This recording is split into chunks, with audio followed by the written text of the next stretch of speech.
So we are a non-violent, direct action civil disobedience movement. This is just a quick introduction, we'll get into it more later on.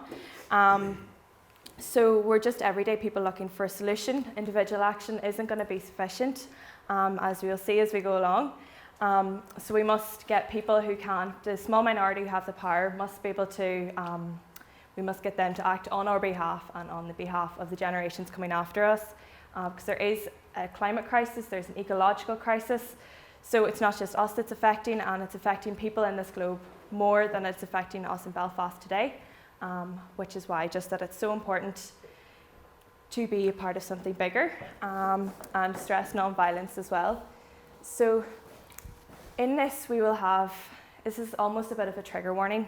There'll be a few different emotions people may feel, whether it's shock at the climate crisis, shock perhaps at the facts or at how big it is. Denial, you might not want to accept it, which we kind of see in kind of our leaders, where it's not quite, they're not taking the action that they might otherwise take. Perhaps grief for the loss of future generations, the loss of plants, of biodiversity, of animals. Numbness, you might feel nothing towards this, it might be too heavy. Anger. It is a very angering topic to know that there's something so almost out of our hands. It's like almost an intangible thing that we cannot control, but which is why this is so important. The next one, relief. Relief to be able to do something, whether that is playing your part for an hour to a week, if that's all you can give, a bit more. But even relief in, I don't know, talking to other people who have kind of similar views and a similar mindset, similar goals in mind. If any of you, any kind of bits on that you want to bring in, any perhaps thoughts? It's definitely one thing I noticed when I first heard the pitch about Extinction Rebellion's take on the science of things. It can feel very overwhelming and almost to the point of being disempowering, because it's almost like there's nothing going right, and how do you know, how is one person meant to kind of function if that is the fact that's out there? But when you actually get involved with other people that have been through that experience with you, it's amazing how quickly you find that you actually can have an impact, not just on the people that are helping you through it, but through little bits of activism, reaching out to the public, and bringing a message to people in power. It's amazing how much more confident you can feel, and I think relatively quickly once you start doing it. And it's something that doesn't necessarily come natural to a lot of people. It certainly didn't for me, but like I said, once you're in the group, all sorts of things start to change on a personal level as well as hopefully on a social level. I'd say one of the emotions I would anger is an emotion that I think I get a little bit stuck on. It's different for different people. Sometimes grief, sometimes sadness, whatever. But I was certainly angry with myself as much as anything else. That even when I took XR to get me to read the IPCC report, like the 2018 report, and going through that, I was angry that I hadn't put this together, because I've had the ability, I've had the means, motive, and opportunity for a long time, and I hadn't put it all together. And I was angry with myself at first, and then that, of course, sometimes you redirect those emotions. And like angry with, of course, people who haven't taken action, or don't take the long view. And I suppose there can be a bit of frustration sometimes, but like that with other people in your lives and so on that don't really take it as seriously or pay lip service, as Jesus might have said. But actually, one of the great things about joining XR was the relief side of things, whereby you just are with a group of people and you can talk to them, and you don't have to explain why you care about climate change and ecological collapse. It's like you can move the conversation can move on quite quickly. And even like working in a university, working in an engineering group, which a huge amount of its money comes from renewable energies, it's still people are just sort of disengaged, don't really care. They care more about their car looking nice, than the fact that there may not be a planet for their grandkids to live on, or that we might see starvation in 15 years. Little things, Sorry, I'm the doomer of the group. I guess, is there any emotions you might expect to feel, or that you might be hoping to feel after this, perhaps, if anyone has any thoughts? If not, no worries at all. I think this kind of information makes me feel very anxious, but actually I think I need to feel anxious about it, and you'll need to feel that, because that kind of feeling motivates you to do so. Well, I suppose it can, as Richard said, demotivate you in some ways that you just want to go crawl into bed, you know, but equally I think that you just have to do something with it. You have to stand up and turn up and all the rest of it. Yeah, there is a bit of an internal discussion with our group about whether or not this is the right way to go, because there is that sort of fear factor. Like, it's whether or not you've got the emotional resources to deal with it. Yeah.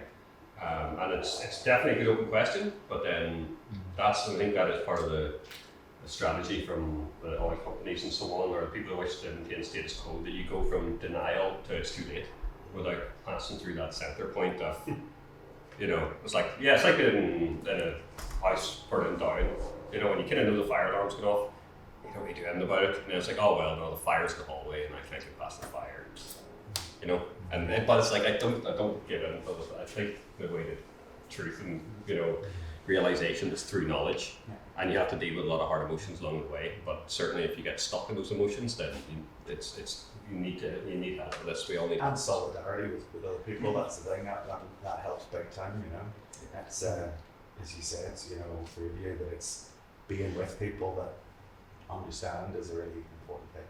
Yeah. And Meg, you had a wee point. Well, I think fear and anxiety might be an initial response to getting involved, but I think the movement itself has been designed to try to resolve some of that sort of, we're acting out of clarity, solidarity and hope. Not an unfounded hope, but a hope based on that solidarity and action.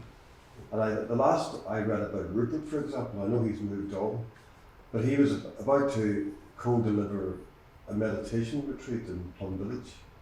So that there has always been this sense that we're not just dealing with an outer crisis, we're dealing with our own need to manage our attention and our emotions around the crisis. And I think that's been one of the strong points about the movement, is that it takes that self-care seriously as part of our response to the crisis. You know? So I would say that we cannot act effectively if we're reacting and acting on emotion, really. Yeah.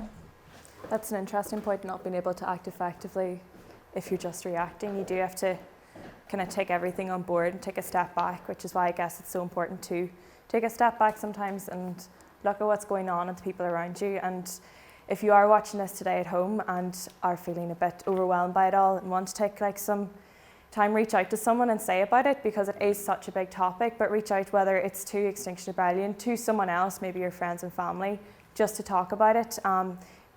You're right in saying as well that it is a big part of the movement is to look after yourself too. We have regen groups as well who would focus more kind of on regenerative culture, and that includes kind of your well-being and kind of regrowth and growing, whether it's growing vegetables or just taking a moment of self-care, active hope. So I think that's a very important point that you've definitely brought up. Yeah. I think hope can be kind of almost like a double-edged sword or a two-sided coin, whatever. But like the hope that doesn't involve action isn't of much use to me. I think Dara Breen once said, if you're laughing on the inside, you're no use to me. But so that thing that I think is a problem with hope, whereby you can hoping is sitting in front of the TV and hoping things will get better, as opposed to hoping that things can be improved. Yeah. No, I'm talking about the Joanna Macy version. Oh, absolutely, yes. Yes, yeah. Yeah, it's worth just mentioning, in a way, there's 3 pillars in the Great Turn that she talks about. Holding operations, which sometimes you do direct action against a particular thing. Then there's life-sustaining structures, developing life-sustaining structures, and one of them, for example, is the zero waste movement. Sort of how do we deal with waste that we're generating? Well, we don't just clean it up, we turn off the tap, we have to stop generating waste. And the third is this thing that Peter just mentioned there, consciousness shift. To sustain us in that well-being, because we have to be in it for the long haul and not burn ourselves out. So it's great. And I think Peter's point is the other thing that's kind of interesting about the emotional response to stuff is that slogan, comfort the afflicted and afflict the comfortable. There's in our comfort zones we're half dead, half asleep, and this wakes you up, and I think that's That's the gift that this can bring to people, and you're already getting it. This surge that you get when you get into the higher power of collective action. That is a higher power that you actually comes into you, and is good for your heart and soul. And part of it is a new relationship to time. That none of us in this room will probably live to see the effects of the action we take. Yeah. We're working in geological time. So to be founded in kind of a gainsaying the responses or the outcomes of our actions that will be sufficient, those actions or responses will probably only come outside of our own lifetimes. Well, you say that, but like, so just thinking that what we're experiencing now as far as climate change goes, I mean, like 30-degree summers in Northern Ireland and stuff, that's a response, that's an effect of stuff that happened in the 90s. There's about, a 25 or 30 year lag effectively with CO2 to really do its business. So as you're saying, like in 25 or 30 years when we get to 2050, like then we're, the actions we take now, are affecting them, but we are still experiencing stuff that's... Yeah, well, the Industrial Revolution happened a longer time, the time span of the Industrial Revolution and turning that around. I'm not saying that we don't look for immediate political outcomes. I'm just saying that, we may not see evidence, the temperature goal, for example, by the end of the century, may not be within grasp, I think, within our lifetime. But, I'm just saying that our relationship to time has to be slightly different. I suppose like they talk about the indigenous cultures in North and South America. It's like that, 5 or 7 generations. That's right. And even if I know they were talking this about a decade ago about going back to the era of cathedral building. And cathedrals took 2.5 centuries to build. Yeah, and now it's something you have to try to argue to people that no, it's not just about you. It's about not, and it's not just about your children. It's about other people's children. And like it's funny that that's a discussion we have to have sometimes.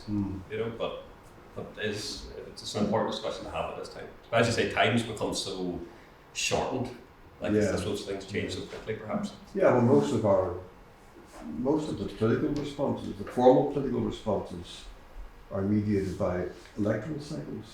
A lot of us are probably implicitly waiting for the Conservatives to go, waiting for any real chance of hope is going to end. And then we'll have to appease the right. And then wait to go with Keir Starmer.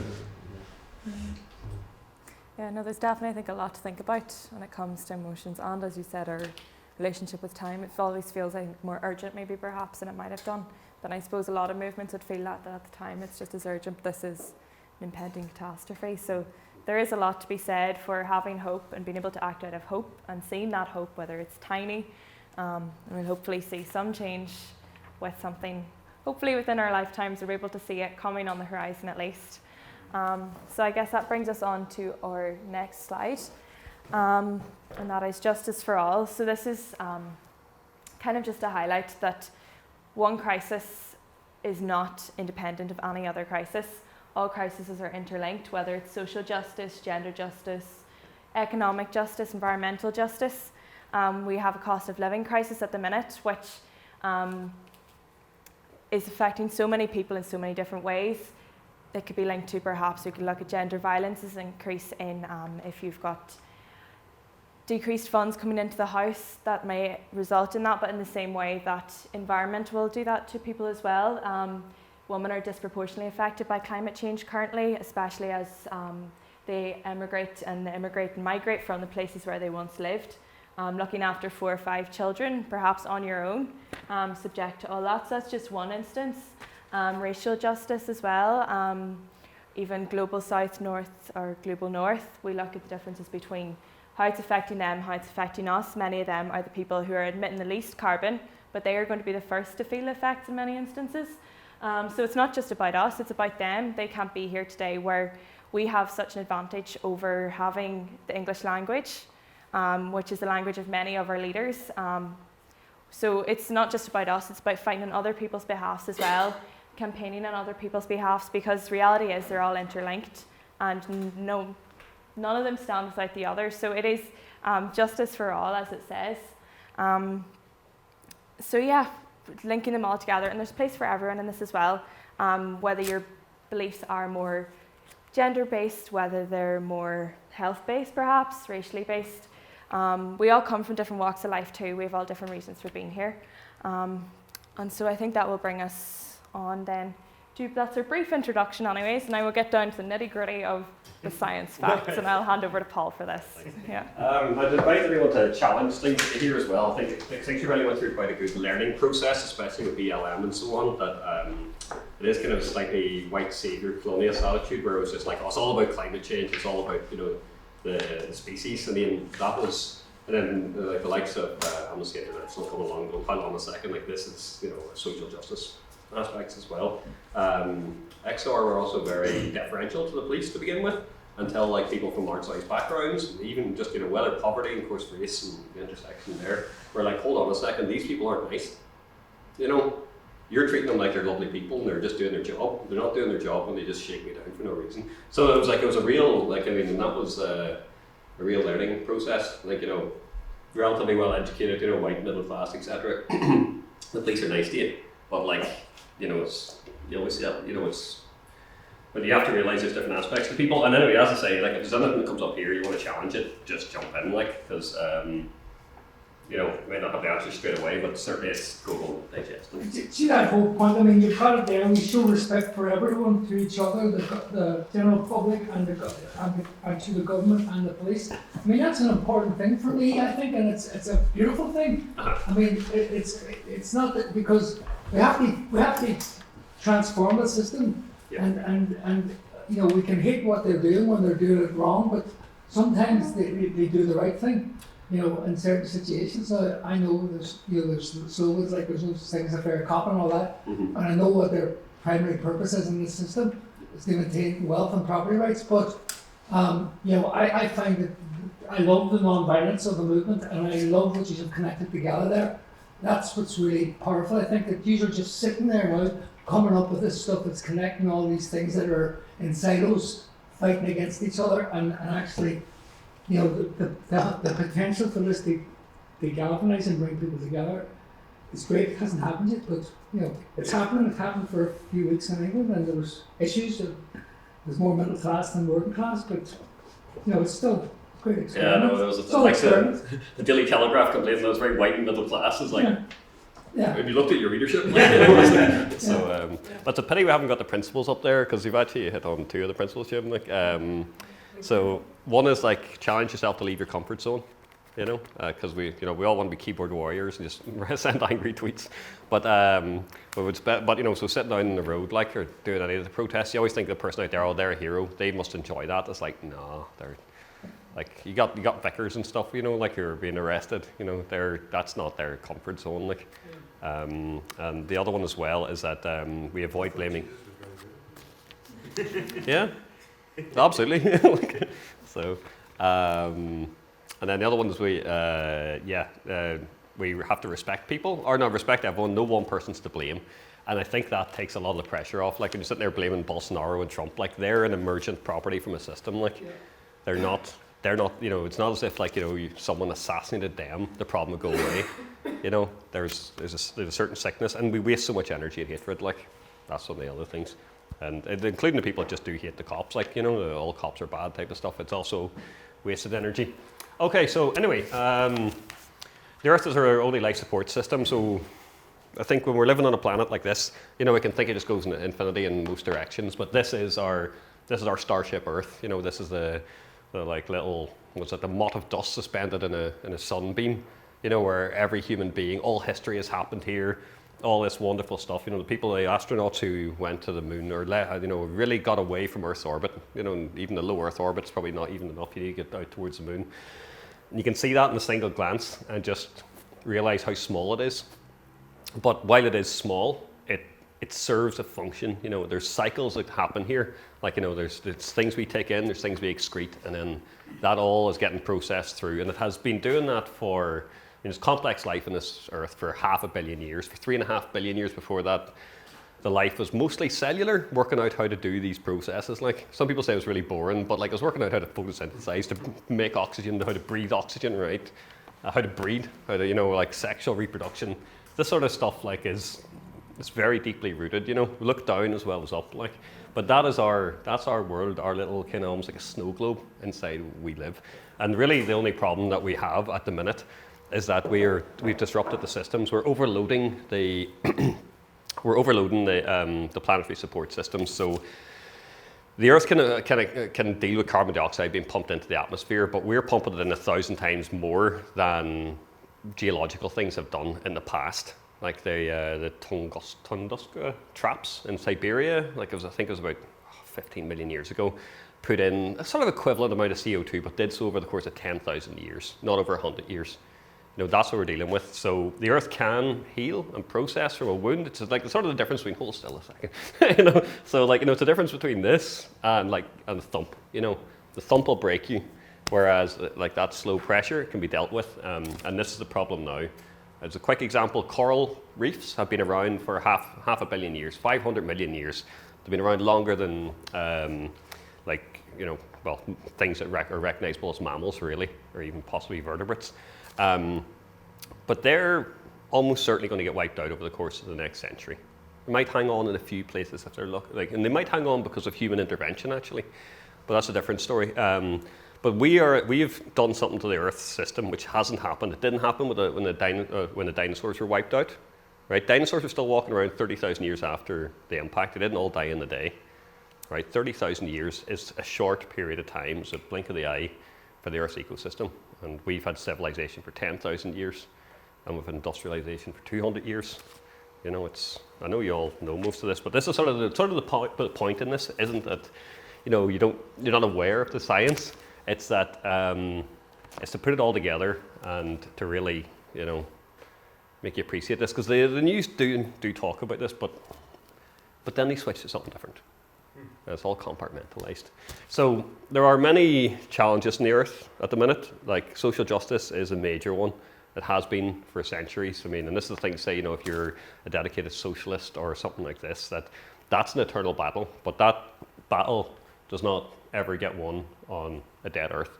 So, I mean, plastic pollution, huge problem, right? Particulate pollution, you know, in cities and so on, is a problem. It gets much worse if you go to places where they have to burn kerosene or wood to cook their foods and to heat their houses. But these are problems which kill people slowly, but people could still persist. This here is a massive problem all around. So we've got climate destruction, ecological destruction. Honestly, I wasn't, before joining XR, the ecological destruction side of things, I wasn't nearly as aware of it as I ought to have been. I was just very much on the, you know, CO2 side. CO2 is easy. It's just, you know what I mean? It's one measure. Like, so yeah, I mean, you've got the, you know, it's just hard science, the kind of, you know, things that aren't alive. Once things become alive, things get more complicated. So the science is relatively basic. It was actually, it was in the 1800s. It was a Swedish scientist, like they were studying gases, realized CO2 absorbed radiation. So the simple thing is that shorter wave radiation, like light, comes down, hits the Earth, warms the Earth, and it radiates it back out at a slightly longer frequency. That's just how light works. So then your CO2 absorbs it, reflects it down. So it's basically like a jumper around the Earth. Put on more and more jumpers, then you're going to get hotter and hotter. You get too hot, you're going to die. And that's one of the problems that we'll touch on later. So, I mean, this is the hockey stick curve. The interesting thing with the actually, the guy came up with this hockey stick back in 2008. I'm not sure if you've seen the BBC documentary where they talk about that leak of emails. They reckon it set back climate activism by a decade, and they reckon it was done by either a state actor or very, very well paid things. I'm not really into conspiracy theories, but like, you know, that's what happened, right? They hacked in, and they set it back, right? And that's their job. Maybe it's a game. But anyway, so we can see our CO2 levels go back 2,000 years. Very little fluctuation over the course, like in over tens of thousands of years, or over 100,000 years, you see glaciation. And that is the only thing that really affects CO2 levels.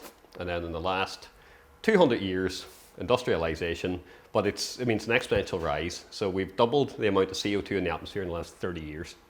And we will continue to double it for as long, and over a 30-year course, for as long as we have a 3% increase in CO2 emissions per year.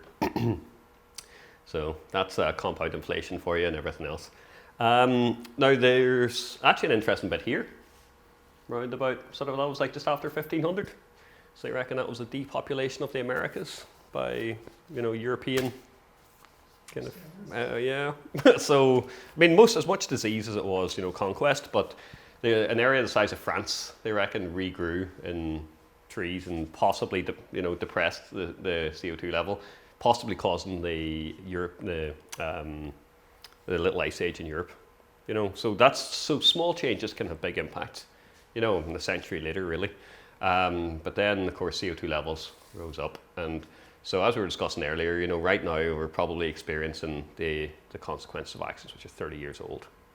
And in that time, we've doubled the amount of CO2. This is an emergency, right? That's one of the taglines for Extinction Rebellion. And so a lot of the time we're sitting here and we're trying to negotiate with nature. That we're trying to say like, oh, can we reduce our CO2 emissions? And it's like, we don't have to reduce them, we have to stop them. We can reduce it. Maybe if we could have reduced them down to 5% or 2% of what our emissions are now, then maybe we could get away with it. That's a sort of negotiation position. Not can we reduce it by, but it's a struggle to get people to just even levelize their CO2 emissions. In 2020, with the pandemic, we reduced our emissions by 6%. And in 2021, we caught right back up to where we were. Right? We didn't take the initiative, the incentive, and that was a global pandemic. It's not an existential crisis to the Earth or to human species. It's just a lot of suffering, that occurs, and we managed to. Well, we reduced it anyway. But this is the problem. It's like the bathtub, right? We're filling up, and let's just say when it overflows, that's sort of game over, whatever you want to call it. That's our 5 degrees seat warming. But there are natural things that naturally remove the CO2.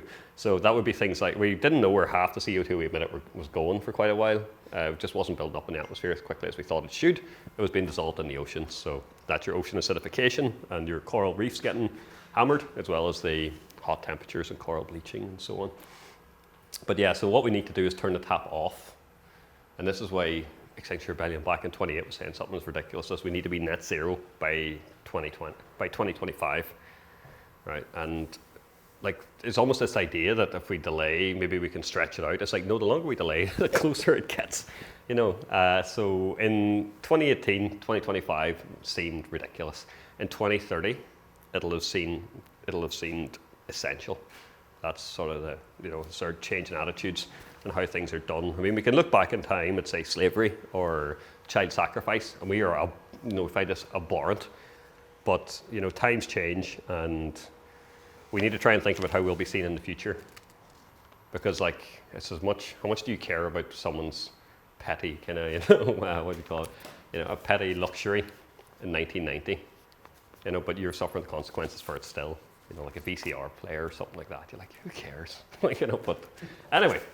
So yeah, climate chaos is only half the problem.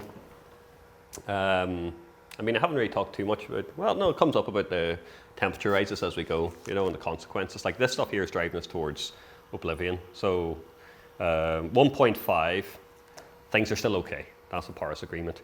2 degrees, beyond 2 degrees, global kind of, the society we're used to, a globalized society, isn't really feasible beyond 2 degrees C for a variety of reasons. But that's why the Paris Agreement was like, we're not going to go over 2 degrees C. That's crazy. Why, international governments are not going to say that. Once you get to 3 degrees, things are really messy. You're talking Middle Ages type of stuff. 4 degrees, that's probably runaway catastrophic climate change. 5 degrees, that's full on mass extinction level, things that, in a mass extinction, big animals die first, and we're a big animal. Nothing bigger than a cat survived the. Sorry, John, I'll get to you in a second. Nothing bigger than a cat survived the meteor impact. You said runaway climate change very quickly. And I think we're meaning tipping points. Oh, tipping points, yeah. Yeah, are you going to come to that? Yeah, there's tipping points in here, I believe, anyway. I think it's my bits, do they come up later? Yeah. But yeah, tipping points are, the easiest one is that if you look at the sea ice volume for the North Pole, I'll put a bet on with anybody that the North Pole melts during the summer by 2030. You've got 30-degree temperature rises are higher than average in both the North Pole and in the North Polar regions, in the Arctic, north and south. And you've got a lot of methane trapped there in the in the permafrost.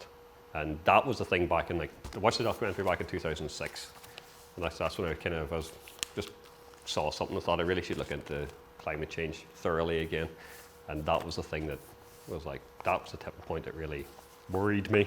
But yeah, methane's 80 to 100 times more carbon emissions than, or more heating than CO2. Shorter lifetime in the atmosphere, but right now, like a shorter lifetime, 25 to 75 years, isn't short term. That's immediate term. Especially, this century is vital. Getting through the century is vital. So, humans are waging a war in nature, and I think you can see it in our culture. The way that lawns need to be homogeneous, and then and they have to be cut just so. Like especially in our culture in Ireland, I think that we are seen as quite in touch with nature or what have you. But there's a certain aggression that I see. Like whenever a farmer drives along, it's like, I'll just go trim that hedge, and they just drive along with a flail, just brutalise it year after year as they get thinner and sicker. And you wonder where all the birds have gone. Right. So, but this is sort of, I think it is something in humanity. We feel like we're kind of like victimised by nature, and we have to take back, and then so we feel justified. Sorry, you got something, Peter? Well, I don't think it's something you can attribute to humanity. It's our experience of control, and it's a kind of an enlightenment ethos that comes with the technology and our sense of control. Zygmunt Bauman talks about the gardening state, the ethos that comes with our power to manipulate nature, and that feeds back to our mentality. Yeah. And it's fed to us through media and society. So I would always challenge any essentialist attributes. Couldn't agree more. Yeah. I mean, humans are, I think, we're much more ambivalent and plastic than that, I think. Yeah. And I think we're such a cultural animal, but it's a received culture that turns out. Yeah. It's part of the power structure, really. Those feedbacks and ideologies are legacies of our experience of power. Well, I certainly think that sort of the wealthy people, and certainly within the colonial attitude, we feel a right to just take. If you don't have a connection to the land, say like India was there to be, the wealth to be extracted out of it by colonial forces. Not just the British, but the British did. They secured that. So I think it's that sort of feeling that that you just can take from it. It's not really yours. And then if you're impoverished on land and you're close to famine, you'll do anything you can to survive. That means that, whether it's a leopard or whether it's a fox, and I think somebody was saying humans, I don't want to get too essentialist, but we've got a low tolerance for competition. That's just one of our things that we've had, maybe baked into us. And we're a top-notch predator. We've been taking down mammoths for, till there were no mammoths. But so we have the ability. But Darwin did borrow metaphors from the 19th century economy. He borrowed metaphors from political economy. He wasn't making all those observations of nature. Yeah, absolutely. So that's part of the feedback, I think that, again, I would avoid any essentialist attributes, because I think that's part of the discourse that will lead to the enemy, and that's not to. Oh no, 100%. Yeah, absolutely. Yeah, I think it is a culturally received system in the same way that if you did grow up in a society whereby it was a 5 or a 7 generation kind of ethos, then we would totally imbue that just as much as as they do, and that is really the phase shift that we need in our mindset. That, but yeah, and the thing to remember is that extinction is permanent, especially for species that. We are once a species is gone, just as when an individual dies, there's no bringing them back. So. Is that last slide representing them? It's just quite visual. Yeah. So this is what's happening as far as the Amazon goes, shall we say? I think it's taken from the Amazon, if not some other tropical forest. But this is just your demarcation for your palm oil, or for your growing your for beef herds, and. That's the thing. You go in with a JCB, or go in with your chainsaws, and you just demarcate your area. This has no value economically, unless you can find value in that. Now, so someone like Costa Rica has found an economic value in this in terms of tourism and so on. But some people will argue that capitalism has answers, and that their answer is how do you put an economic value in that? But like if you look at complexity from a scientific perspective, very, very small, right? The surface area of this is small in comparison to the surface area of that. But this is much more amenable to mass production than that. You know, that's the kind of, that's the ethos that's happening. And these swathes of land are cut out, like, and you can see it in their own country as well. Like sheep farming is something like 22% of land in Britain is, I know it's just for Britain rather than for Ireland, but 22% of land is for sheep farming, and lamb provides 1% of our calories. You know, it's these sorts of ways. Like even like the most marginal land will still like cut down the birch forests, you know, until there's sort of nothing. And I know the farmers like, oh, but we need something for ourselves.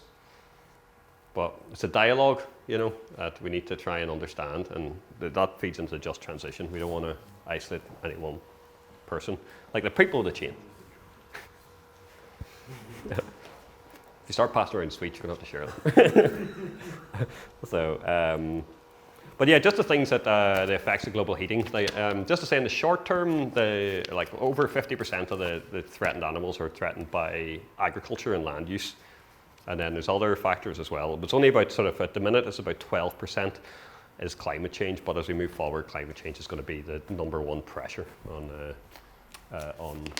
animals. As I was saying, with coral reefs, the primary problem will be the heating of the oceans, acidification, coral bleaching. So droughts are going to become a major issue. It's not just changing the rainfall patterns, it's also kind of like a lot of the major agricultural areas pump water up from underground. So it's a draining of aquifers, and fossil water resources are two major problems. So yeah, whenever those sorts of areas run out of water, then that's when your farmland becomes less productive, and starvation occurs, and then you have your movement of people and various, you know, your social disruptions. Flooding as well. This is what we expect. This is what we are seeing from the effects of climate change. I did hear I was a Conservative MP about 2 years ago talking about the floods in Britain, and he was like, well, you know, the scientists have been telling us this is what we need to expect. It's like, no, the scientists are telling you that if you don't do something about it, this is what's going to happen.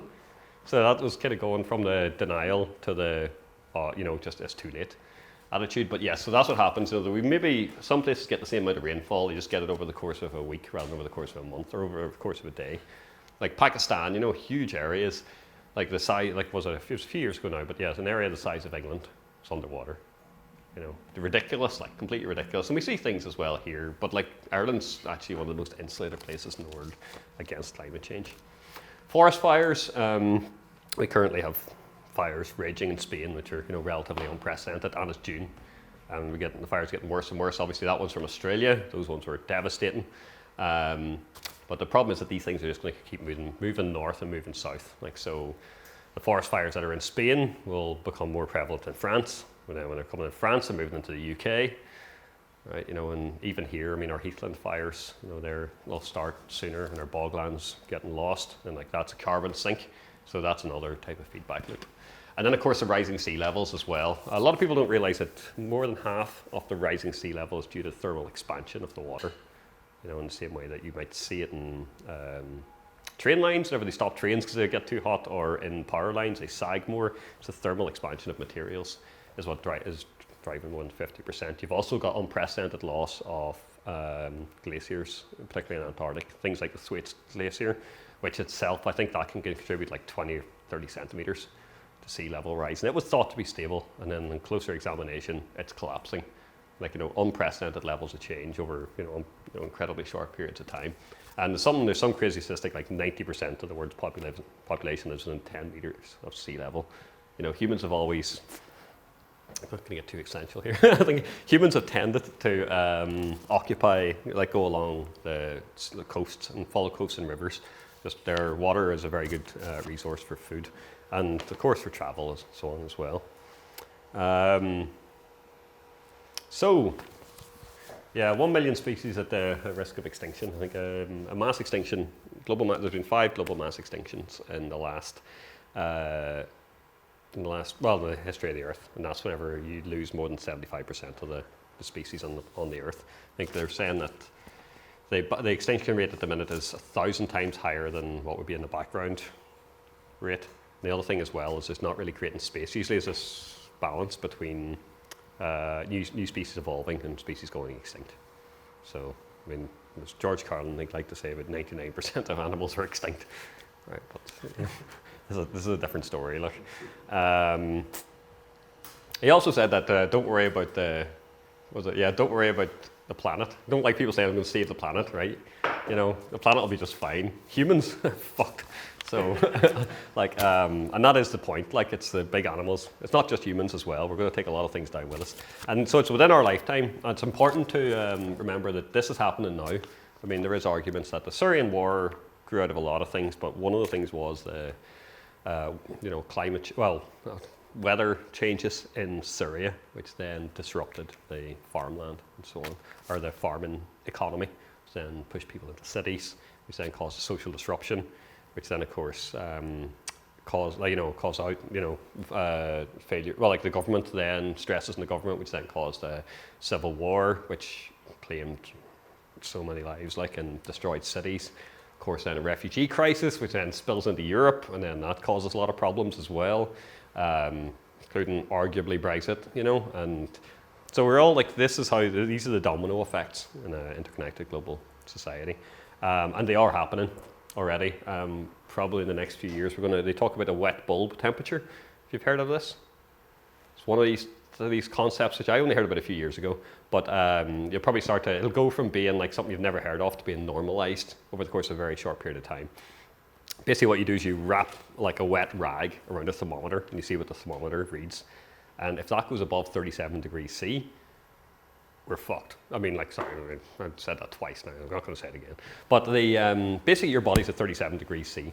Humans can tolerate very high temperatures like saunas because we can sweat. When the humidity is 100%, you can't sweat. Right. So if it's 37 degrees and 100 degrees, or the humidity is 100%, you're going to die, right? Without the aid of technological inputs such as air conditioning. And if your power system fails during that time, and it can fail for many reasons, you're going to die. The first people to die are the young and the old. Like, I've got friends in Southeast England, and they have a young kid and had some problems, so like growing out of them. But it was indoor temperature was getting up 28 degrees, and they're in the 1950s. One of the houses built back then, the council house, new built houses, you were looking at closer to like you were above 30, like 32 degrees. Nightmare, right? And this is a kid, so that's what happens. It's the vulnerable that die first. But if it gets above 37 degrees wet bulb temperature, and especially in the city, what are you going to do? Like, it's a catastrophe. And that's those sort of things that either they do happen or they don't happen. But when they do happen, it's a disaster. So, we already are seeing climate refugees and being driven by a lot of other things. Right, so we're moving on now to the next bit, and this is kind of looking more at policy and what has been done the past 30 years, what hasn't. So we talked about the hockey graph earlier, and we've seen how CO2 has risen, and this is more kind of looking at the landmarks of what happened when, and we can see like there's been plenty of stuff set up in the past 30, 40, 50 years, yet we're still on this upward trajectory of CO2. So we've known about climate change since 1990, roughly about then, but there's been very little tangible results in that. Very little has been done.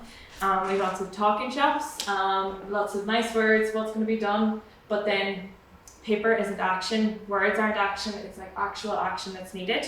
National policies, we've had lots of them come in over the years.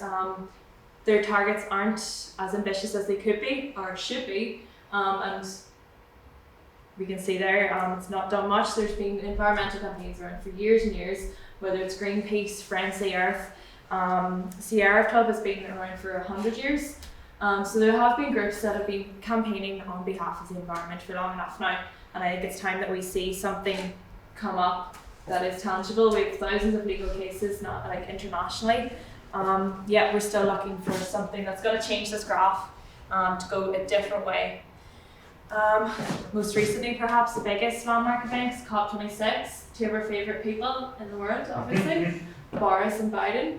But COP26, it was like a massive hope, and after Paris and everything else, after COP26, this was an opportunity really to make a turnaround economically, to make a turnaround politically and globally and internationally, to take back, as we were recovering from the COVID-19 pandemic, to take back a little bit of control and to have change. But yet we haven't really seen this. Our current trajectory and policies place us, and I think it's 2.9 degrees, but 2.4 if we follow what COP commitments we've made. But that's not Paris's 1.5.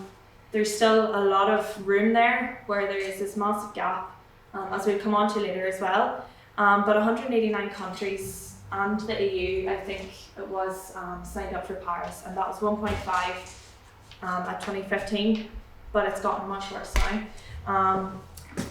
So moving on from those two, we come on to this one. So this is looking just at policy and where we are. So 1.5 degrees was our thing. I'm not sure how many of these. So keeping 1.5 degrees is a lie as we move on to our next one. So our current... Can I come in? Yes, go for it.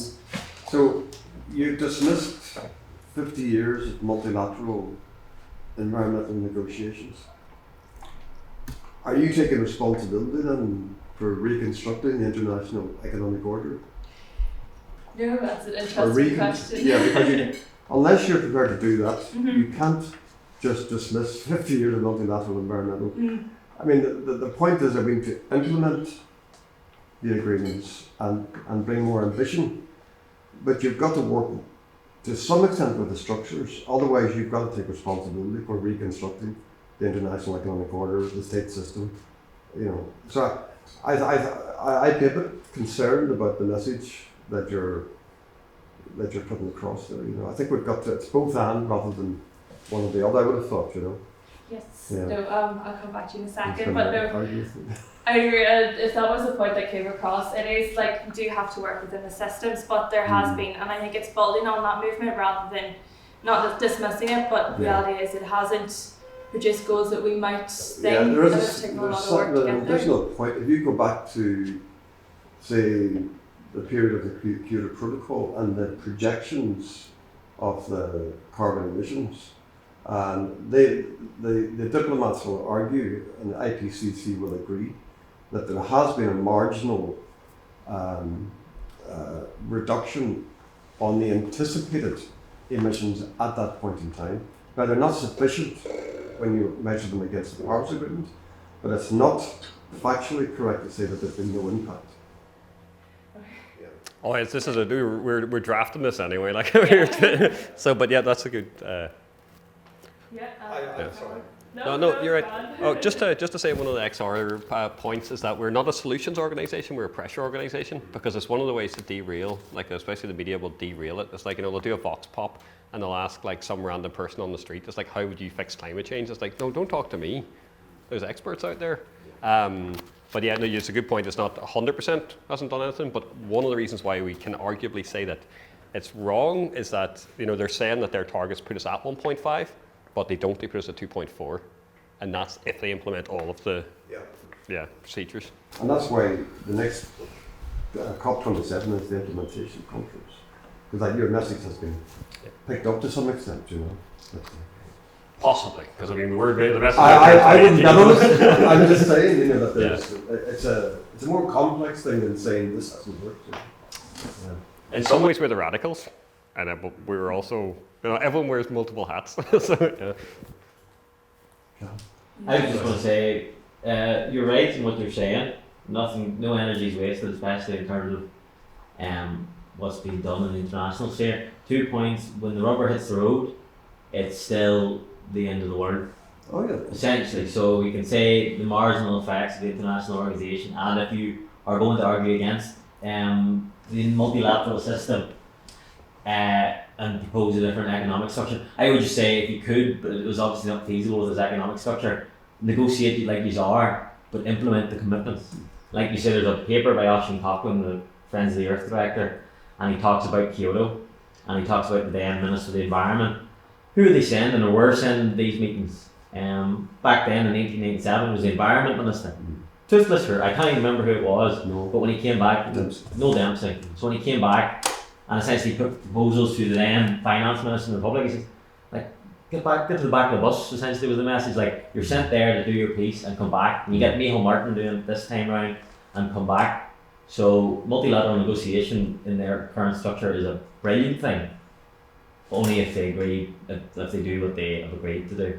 But even when you say they've agreed to keep 1.5 alive, I mean, that's not good. They've known about this stuff from 1992, and we're the target, they set the target immediately and to begin negotiations at 1.5. Like, that's the target should have been 0, even when it was feasible and possible. And the goalposts keep getting moved. It's not the negotiators' fault. It's the system and the fact that these people aren't actually listened to at the end of the day. The UNF, CCC and all the delegates aren't actually the most important people in the world when they should be. So sorry. Okay, something else any points on to come in on? That? No. That's fine. No, I think that is the baseline, is that 1.5 would be as feasible as would be ideal, and that was kind of what it was agreed on. So that it's not dismissing years and years of multilateral negotiations, because those are incredibly important. The dialogue between different countries, different areas, it has to be taken in, and Paul's right in saying that we're not the solution. It is a pressure organisation, so we're not saying that we should stand up and be in government, because that's not what this is about. This is about putting pressure on other people to do the right thing in a way that's beneficial to everyone and our planet. Oh, sorry, and just to say, we are pressuring the government to do the right thing. You know, we're acknowledging their their roles and responsibilities in existence in a way that certain anarchists aren't very happy about. You know, that's one of the ironic things. We're kind of like, it is a sort of an anarchic manifesto. But we do, it's like when you're being invaded by a country, it's like your government has a role and they can make concrete changes, and that's what we're asking them to do. Definitely. So then to come on to the last one on this slide. So this is just looking at where our current policies put us, and it is somewhere between 2.4 and worst case scenario 4 degrees, which is really hard to imagine. It's hard enough to imagine that we're going to 2.4 within the next century, I think, just for myself personally. But that means we have to put our trust currently, a lot of our trust anyways, in the current governments we have. There is an element of electoral cycles, that's one, and whether they will commit to something of someone who's come before them, which is why I think it's important to have that continued acknowledgement of where our policies will put us, and just keep that in mind. Did you have that? No, that's grand. So yes, that brings us on then to our next slide, which is basically that we continue to fund fossil fuel investments, or governments do, or banks do, and that is where a lot of this problem is coming from. Not necessarily all of it, but certainly a lot of it. And if you're to look at what needs to be done, we need to stop extracting fossil fuels, especially at the rate we're extracting them, and it needs to be done extremely soon. And this can only happen whenever governments and financial institutions stop investing in fossil fuels and perhaps invest elsewhere, whether it's in renewables or something else. But promises are not enough at this stage. Promises from whether it's banks, from governments, promises don't always come into fruition, and that's where the problem lies, I think. So we need to look more at putting pressure on these people, as I've already said. So like, for example, the London banks, if they were to be put together as a nation, they would be the 8th biggest emitter of carbon emissions in the world as a nation. They become a nation and they would be the 8th in the world, which is kind of staggering, because that's a couple of institutions in London, HSBC and Barclays, for example, are 2 of the worst emitters in Europe, and they have funded, I had it here in my notes somewhere, 158 billion into fossil fuels since 2015. 158 when we committed to reducing that, and it keeps increasing and it keeps increasing. Globally, there was 370 billion per year invested in it. We've had 4.9 trillion planned extraction for the next couple of years, and 4.9 trillion isn't really something that we particularly want as a planet, as a people. So when you look at that, it's staggering, basically. And so financing has increased since Paris, it hasn't decreased. If you look at, I think it's the UK government, they spent 10.53 billion on renewables. They invested that in, I think it was year 2020, and 7.3 in renewables, 10.3 billion in fossil fuels. which isn't acceptable in this day and age when we know what's going on, we know what's happening to the planet. So just we're pouring money into this that is slowly suffocating us and slowly suffocating our planet, and this is where problems lie, and this is what kind of needs to stop as soon as usual. As we know, business as usual isn't an option. So for this, I want you to imagine a system of change or a place of change where we've got renewables, perhaps we've moved away from fossil fuels, but how do we get there? There's people who will say that there's areas in capitalism, there's areas in socialism, there's all different ways that people vision this, but I think it's just clear that the current trajectory we're on, the current perhaps panic and pump that will happen in the next few years, whenever something comes in to say that no, we have to stop fossil fuels, business as usual can't continue. We can't just keep living off a state that is not necessarily reliant fully on fossil fuels, but it does come a lot from that in some cases. So we need a systematic change. It's not just a political change, an economic change, or personal changes, and I think that's where it comes into it as well, is that we as individuals can't make a change, whereas we might cut out meat, might stop driving cars. That's not going to reduce emissions on a global scale. So I could do this, but no, business as usual, it's not working for us, and we know it's not working for us. We only have a 66% chance of keeping 1.5 alive if we have 420 gigatons of carbon to emit left. That was the 2018 projections.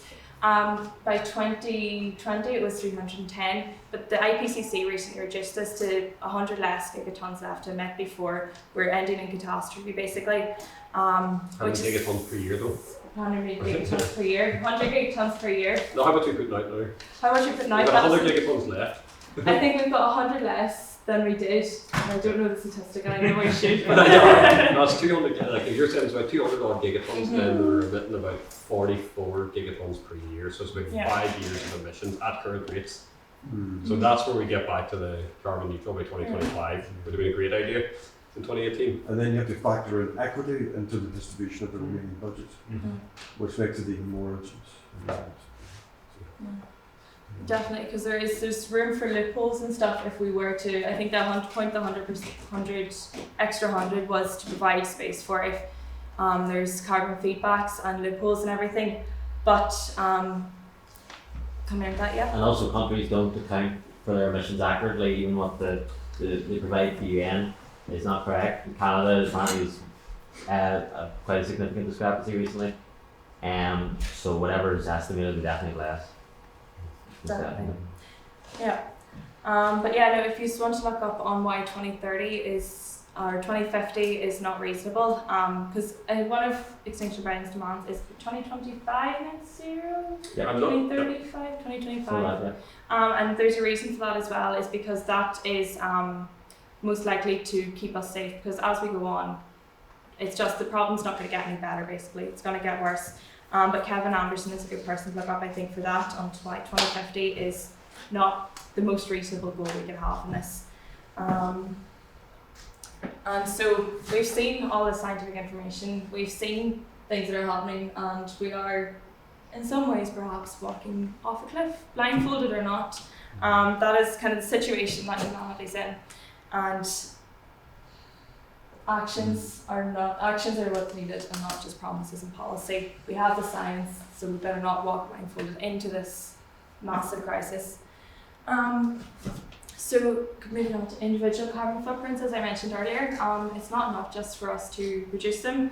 Carbon footprints as well, were a PR sort of thing by BP, and so while it is brilliant that we can do that and calculate our own carbon footprint, it's not the be all and end all, basically. Individual change isn't what's needed, it's a systematic change economically, politically, scientifically. And so our CO2 budget, as we've seen the Bath earlier, is filling up. Our tiny contributions to reducing that are all extremely important, but that's not it. Don't you need measures of per capita emissions at the national level in order to accurately work out the equitable contribution to emissions per state. You do, and that's why I said as well that it's not that they're not the be all and end all, but they are incredibly important. But you do need that because reality is our carbon isn't being emitted by us. Sometimes it's on our behalf. So whether it is that you're flying, that will directly factor into it. Your meat consumption, I think there's here or North American countries, North America and the likes of us countries here eat 120 kilograms of meat on average a year. It's 5 kilograms in India, and you can imagine that's probably pretty similar for a lot of places as well. So that does all feed into your carbon footprint, and that is how stuff is calculated on a national level. But it's just instead of course needing to know that information to work out the overall statistics, but there's an awful lot of emphasis then suddenly being pushed that it's our responsibility, and that's where that individual carbon footprint thing becomes greenwash and propaganda, really. And yes, we should all do our bit, but no, it's a neoliberal responsibilization. Devolve responsibility. But yeah, that's the thing. We live in such an individualistic world, but that screens us from so much stuff. That like one of the examples I give is, so I work in power systems. So over here, residential demand is 30% of total demand, right? And then in Britain, it's like 20%, right? So 1/5 is residential demand, and they're saying you should put solar panels on your house to offset your consumption. It's like even if every house met its own consumption, that's 20%. Now, how about industry and commerce, right? Who have massive flat roofs, who have money that they can invest in something which pays back in 5 to 10 years. But that's by keeping the spotlight on the individual, we ignore the much bigger problem, the elephant in the room. And that is like, that has worked so well for 20 years. I think it plays into a lot of our, like the psychological dispositions, like the desire, to self-flagellate, but also to judge other people, things like this. BP are clever, and they've been working on this for over half a century with a lot of money, a lot of marketing teams, a lot of psychologists. Yeah, but it's not that we live in an individualistic world. The individualism again is a billion people still live off the commons. Yeah. So when you say it's an individual world, again, you're depoliticizing the problem. The individualism and the responsibilization, that's systematic attempt by the media, corporates and state to make individuals feel responsible and to distort the nature of the problem is an ideological characteristic of neoliberalism. And unless we're actually explaining that as part of the problem, then we're feeding into the, we're misrecognizing the problem and certainly diverting from the solution. I think we're getting on to that as well. I think so. Organised, yeah, no, definitely. We come on to that in a second. But no, yeah.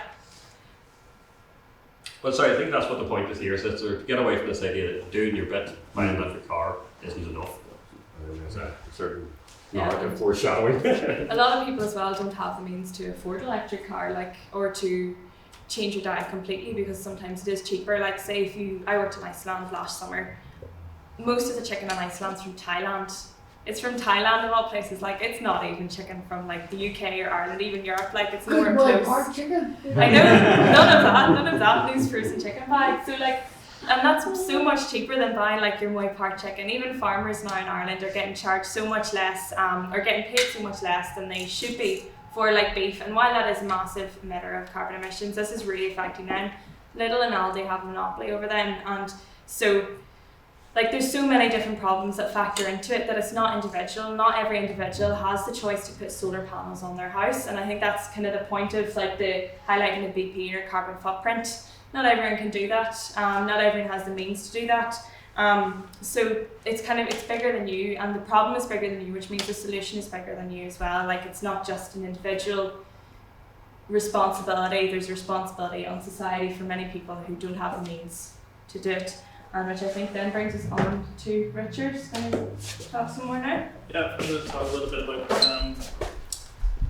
what the actually controversial thing is about XR, which is what we do with all this science that I can put here. Because the last slide that mentioned there about,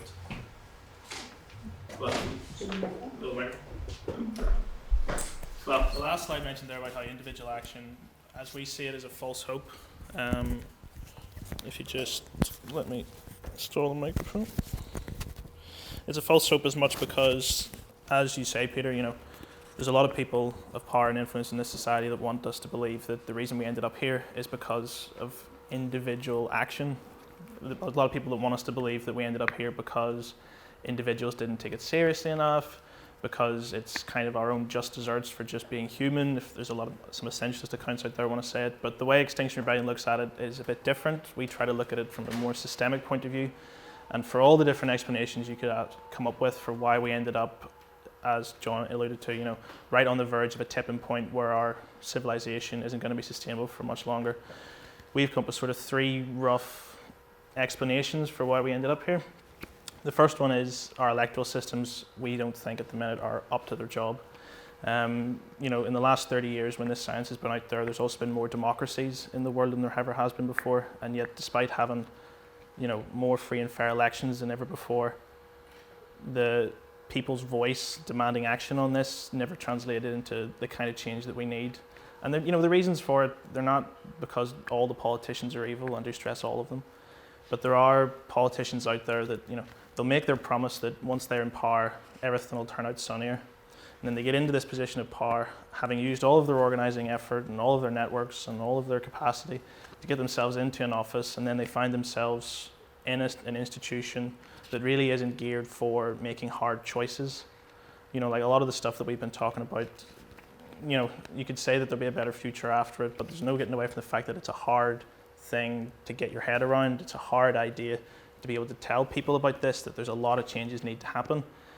But a politician that's elected for office for 4 years, 5 years, and if that's their basis for their accountability, they have a real incentive to just kind of ignore the hard question, focus on something really, really small and narrow, and in the process end up greenwashing the whole issue themselves. So from what we can see, this science has been around since the 1990s, and yet we're still having to shout at our politicians to get them to take it seriously. And it's not the individual politician's fault necessarily. It's just that the institution isn't really geared for this kind of systemic problem. Second problem is that as our societies are constructed at the minute in this part of history, economic growth is the be-all and end-all. It's the basis for our economies and our financial systems, this idea that growth can go on forever and ever. It's kind of built into the code that makes this system work, the neoliberalism as Peter described it. But the problem with promising infinite growth is fine whenever you've still got a lot of free resources that you haven't taken on board, or it's fine whenever you're not accountable for where any of these waste products go. But when we're looking at our starship Earth, all of these equations have to be equalized. The reckoning has to come at some point, and our fear is that we're very, very close to this reckoning point where if we're going to keep doing things wanting infinite growth, we are really, really soon going to run out of literal space to do it. There's one statistic that says at the minute, not including any future growth, any future industrialization, we're already using up a planet and 3/4, if that's right. Yeah. And we really, really don't have any planets nearby that are going to be able to come in and save us. No matter how many billionaires are building rockets to go and explore the stars, it's not going to be coming back in time to solve any of this. Maybe what's point is the minority of people are taking up the majority of that stuff. It's one of the most discussed things that people talk about overpopulation is that they're not talking about, culling Europe and North America. They're looking at poor people who take up fractionally. Anyway, sorry. No, you're definitely right. Go ahead, Carl. I would just add to contextualise the second one. So growth is, they describe or define it in the terms of, if I haven't got this from, GDP. So gross domestic product. Gross meaning total, domestic meaning made within a country, and product as in what's produced. So essentially it's turning clean air or fertile soil, the yield into crops, the minerals into phones or whatever, and each year that has to go up. But that's the raison d'etre. But I think and this isn't the universal thing, you think of economic growth, but you struggle to comprehend, like most things, that it wasn't always the case. And I'd say before, or not Bobby Kennedy, John Kennedy was elected in America, that was kind of the real pushing forward of this idea, as this kind of every year the economy has to grow. So I always picture the term recession. I always think when I was younger in 2009, it painted everything grey when you said you're in a recession. So that's essentially, if economic growth doesn't increase from the year before, after I think that's 2 years or 2 quarters, whatever it is, then it's defined as recession, and that's a bad thing, and that's so many external effects for a country. You're seeing you can become a pariah in certain senses of the word, with IMF loans, and then there's also the problem in terms of like growth in the UK. Well, it's not good now, but it would have been maybe prior to 2016, say it was 3% a year. I mean, I'm sure waiting lists for the NHS still increased, so it's not a mark of a good society. It's just a mark of literally they might be taken into the ground and then expelled or produced into phones, things like that. So there's no indicator of a well society. So that's all right. And there are a lot of solutions. Oh, sorry. No, it's absolutely very well put. Because like the solutions are in like degrowth and just transition and so on. Like just transition arguably can contain a continued idea of like a growth, but just relabel what your product is.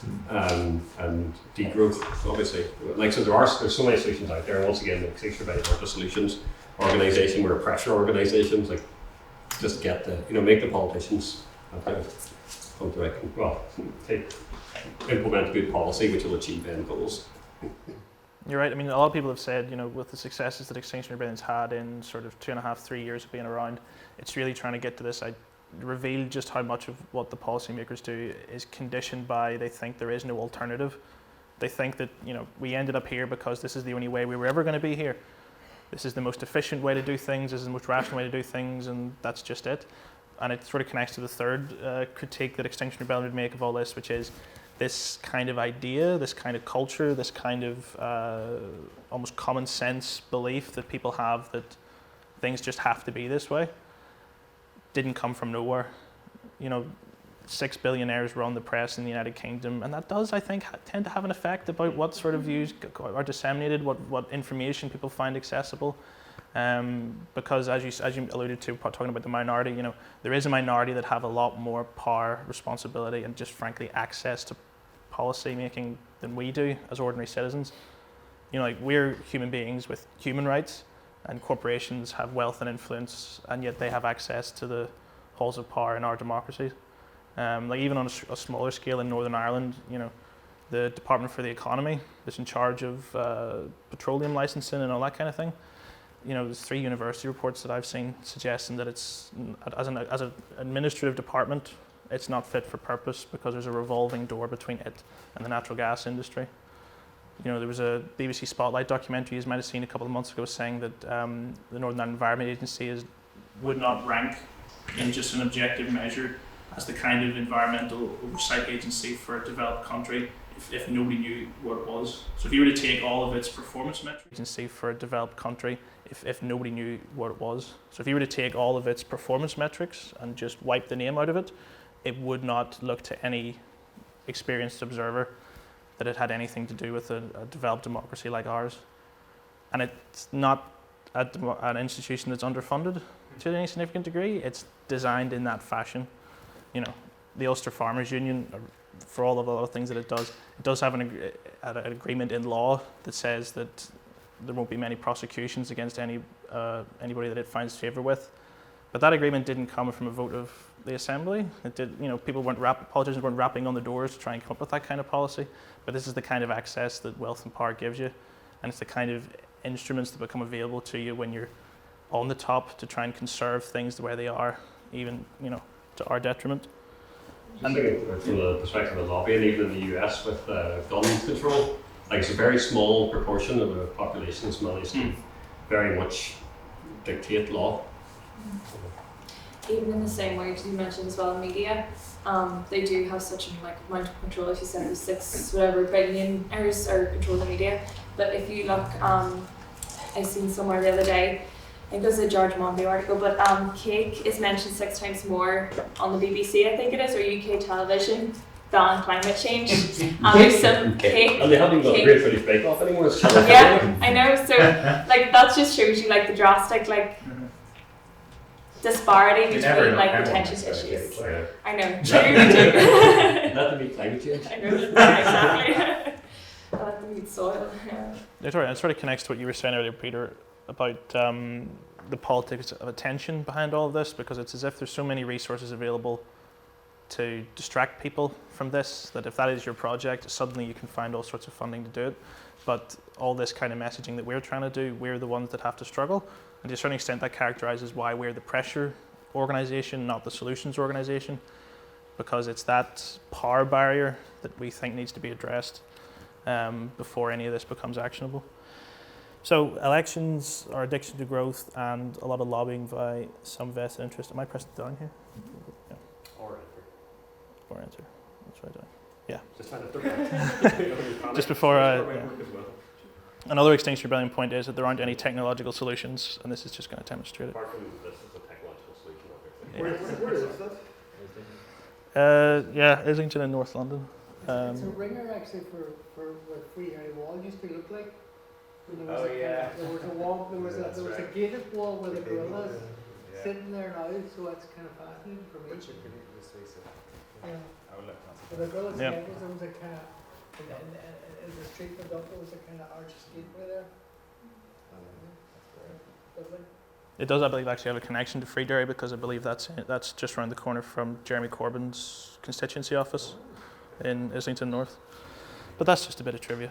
So yeah, the whole idea is, for all, as you alluded to earlier about, we think we're quite enlightened. For all the successes that our civilization has, we've been left not only very close to a lot of tipping points, but with not a lot of time to try and change course. And if Extinction Rebellion can try and simplify the message even further, one of our core principles is that, or our core ideas, our core takeaways from all of the science, is that with this short amount of time left, if we do nothing else together, what we have to do is stop extracting and using fossil fuels. And that's just stop. We need to do it rapidly, we need to do it entirely, and we really should think about doing it permanently. Everything else kind of becomes secondary in this lens. Now, we're by no means absolutists, but we find it really hard to look at the science that we've been given and come away thinking that there's any kind of back door to this problem, that there's any kind of way of averaging out any other political issue that doesn't have that. There's no way of hiding this spectre of what fossil fuels are going to be doing to us in the next 10, 20, 30 years in pushing us towards those tipping points. And it is unfortunate, perhaps, that individual action isn't enough, but we don't get to pick the times that we sort of live in. We just have to kind of react to the times that we're here and try and do it as strategically and as sensibly as possible. And it's for this purpose, this idea of taking these barriers to making sensible changes, systemic changes to our society quickly, that's why Extinction Rebellion's here. That's the purpose we were founded for, and that's the kind of reason that a lot of people join and rely on us. And I know that's a lot to sort of dump on a person, but by no means do we think that what we're trying to achieve is not possible. It's true that nobody's tried to do this before, but there's been no organised effort to try and wean us off fossil fuels of this scale before. But there have been other bits of system change that people have done before to their costs, and they've done it collectively, but they have resulted in a lot of tangible gains to people. We were alluding to before that, where history and time plays into all this. Before the abolition of slavery looked very, very natural. A lot of people thought that it was worth having around just because it had always been around. There's a lot of people that thought, well, because there's a lot of power behind slave owning, it'll never go away, because if it could have gone away before, then it would have. There's examples from how working people got the vote in the first place. It wasn't because they just asked for it, and it wasn't just because they were entitled to it. It was because they had that entitlement that they took by organising collectively together. The suffragettes is another example. A lot of countries in the world had all sorts of different types of female enfranchisement, but it wasn't until a collective action that tried to tackle things directly and non-violently that the change happened. Do you want to jump in there? So let's organise. So let's organise, yeah. What time do we do the room? We have the room till 2. Alright. Yeah, I'll try and... We're late to start. I'm not sure if we waffled on too much. Well, from here on in, it just gets more controversial, but you've seen it before. Just wanted to explain briefly with this that we're Extinction Rebellion. As these guys have said quite accurately before, we're not the solutions organization that's going to fix the economy and fix all our technology and that sort of stuff. We're the pressure organization. We believe that for whatever's been achieved multilaterally, there's a really big input that's missing, and that is organized people, ordinary people like us, taking action to make sure that governments are held accountable a little bit more than they have before. So if you like, we've got a plan, but it doesn't come with any guarantees. It's very much an active willpower on our part, and hopefully on your part, to try and change the trajectory that we're on. And it doesn't come with a guarantee of success, but as we see it, there isn't. Strong possibility. President is a strong possibility. Well, we'll get on to that. Yeah, like I said, there's no guarantee of success, but as we see it, everything else has been tried. There's been petitions, there's been lobby groups that have been set up, there's charities that exist to raise awareness, and all that's been done, and yet we're still getting ever closer to these tipping points, and the clock is running ever further out. And as a result, this is where Extinction Rebellion comes in with its, if you like, distinctive addition to the environmental movement on a global scale, which is this move towards non-violent direct action. And it alludes to what I said before, non-violent direct action, Extinction Rebellion didn't invent it. There's a lot of lessons that we learned throughout history, or that the founders studied throughout history to try and indicate as to why this is the way to do it. As I said before, abolishing slavery, independence of a lot of former colonies, giving people the vote. It turns out time and time again that when people have made this choice to organise, to do non-violent direct action on a mass scale, it has actually worked out for them, regardless of what injustice it is that they're looking at. And it's our sort of thesis that when we apply it to the climate crisis and the ecological crisis, that it will work too. And there's a lot of different components that I'm sure you're all familiar with, so for the sake of time, I'm just going to kind of barrel through them. It really does help when your movement is non-violent. And I know this is to some extent obvious because we're all ordinary people. We're not violent people by nature. So it is to some extent a relief that the historical record shows us that violence doesn't pay off. But the thing about non-violence is, and people say this all the time about XR, there's no way that you guys can actually be non-violent. Like it's the sort of thing that a cult would do, is have a lot of literature talking about how non-violent you are, because there's no way that that could possibly be true, because otherwise why are you telling us? Yeah, exactly. There's a real kind of messaging thing there, and certainly if all anybody's ever seen of us is, people in these kind of jerseys blocking roads and police are coming at them, it's hard for that sort of stuff to look peaceful, because it's not a very calm situation. It's not a very comfortable situation, certainly. But that's the kind of the takeaway we want you to come with. It is non-violence. It is non-violence is not necessarily an easy thing. It involves a lot of discipline. But time and time again, it has shown to work. And one of the ways in which it's shown to work is when movements are non-violent, they can be big. And if what we're trying to do is change not only our local leaders, but also things on a world stage, your movement has to be as big as possible. And the historical record does pan out that movements that are bigger, that are more inclusive, and crucially are more diverse, taking people from all sorts of different walks of life into the movement, finding a place for them and making them work together, it does make your chances of success a lot better. There's certain elements whereby non-violent protest is kind of written out of history as well. I think, Yeah. beforehand it's kind of like minimised, this isn't what work, and then once it succeeds, they said, oh no, it was inevitable. Yeah. And then ultimately they're often like being out to be heroes afterwards, like Emily Pankhurst and so on. Like, you can, she would have been pillared in the press, even, Yeah. Or it's even like, today, Martin, when I was at school, a decade or more ago, Martin Luther King was a hero that everybody got on with. But at the time, he was under a lot of surveillance for being a rabble-rouser and a dissident and someone that was bringing chaos to a situation that was otherwise quite peaceful. And we now know that that was rubbish. But it goes to the point you were making, the people that are going to be doing the disruption, like Extinction Rebellion, at the time, early in their trajectory, a lot of people find it very easy to kind of write us off. But that's the kind of dilemma that we want to force on people, is to see we aren't doing this because we're naturally violent. There's nothing essential about any of this. We all chose to be here, but we chose to be here for very specific reasons, the reasons that these guys laid out about what the science says. We're people with rights trying to claim them and claim them for the future. And as you were saying, it does require a movement that's willing to take a bit of flack which is why as a movement, one of the key things you have to do is you have to try and be as resilient as possible. It does, solidarity helps, but it has to be worked at. It can be done well, it can be done less well.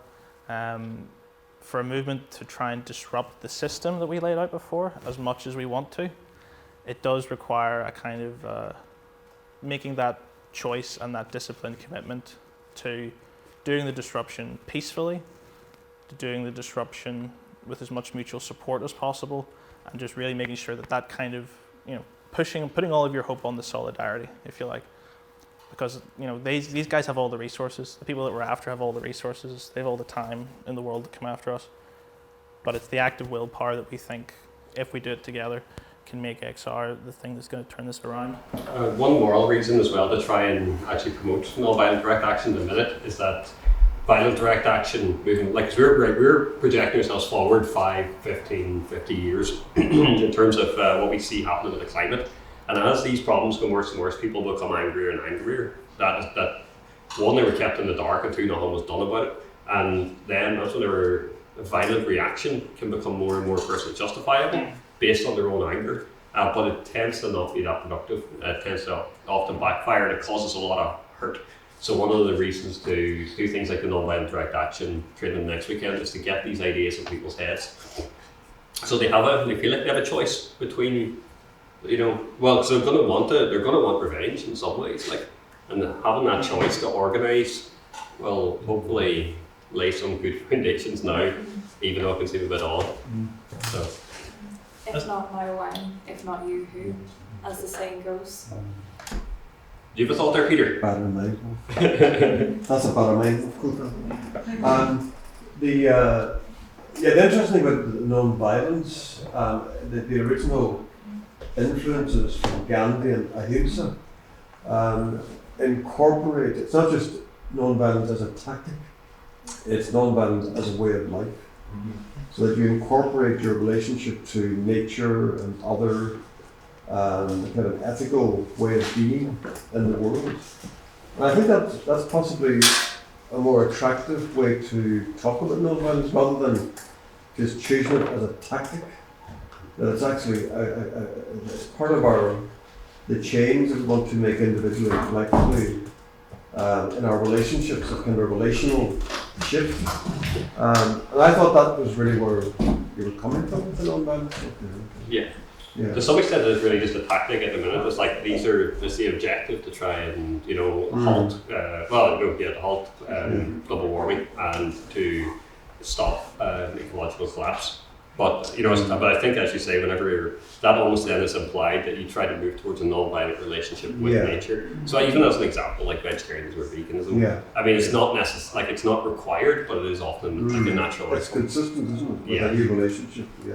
This is the consciousness shift thing that I think is important, and because in a way, I mean, it actually, I was going to say earlier, it's not so much coming from hope; it's coming from love, and therefore, but with some hope that, like, you see, once you start coming from love, you find that all the relationships around you start to transform, and it's good for you, it's good for them, it's good for the planet. When you include the planet, as opposed to just being in the species, the human species. So I think that's a really important point. That's what I love. Joanna Macy's work, and she's coming from the same place as you. It's system change. It's system change, but we are a system inside the system, and we've been made to think that we're almost this entity, this ego entity that's separate from it, whereas we're part of it. So You're totally right. I mean, we're all here because we want a regenerative system instead of the destructive one that we've got.